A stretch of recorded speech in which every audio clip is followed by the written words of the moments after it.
গেৰুৱা বখন পিন্ধিবলৈ সাজু হৈছে আটছাৰ প্ৰাক্তন সভাপতি ধীৰাজ গোৱালা। নৱেম্বৰ মাহতে বিজেপিত যোগদানৰ সম্ভাৱনা প্ৰাক্তন ছাত্ৰনেতা গৰাকীৰ 2026ৰ নিৰ্বাচনত তিতাবৰ সমষ্টিৰ পৰা নিৰ্বাচনত গেৰুৱা দলটোৰ পৰা প্ৰতিদ্বন্দ্বিতা কৰাৰ পৰিকল্পনা ধীৰাজ গোৱালাৰ।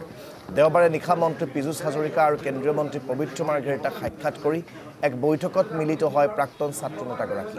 মন্ত্ৰী দুগৰাকীৰ সৈতে আলোচনাত মিলিত হোৱাৰ পিছত গেৰুৱা দলটোত যোগদানৰ ইংগিত দিয়ে ধীৰাজ গোৱালাই। গম পাইছে মই এটা যেতিয়া সিদ্ধান্ত ল'ম প্ৰথম আপোনালোকে জনাম। নিশ্চিতভাৱে মানে এই কালি পৰহি অধিৱেশন হৈ গৈছে, আমাৰ মানে চাৰ্জৰ হেণ্ডঅভাৰ এইবিলাক কিছুমান ফৰ্মেলিটিজো আছে, এইখিনি হোৱাৰ পিছত নিশ্চিতভাৱে এটা সিদ্ধান্ত মই ল'ম।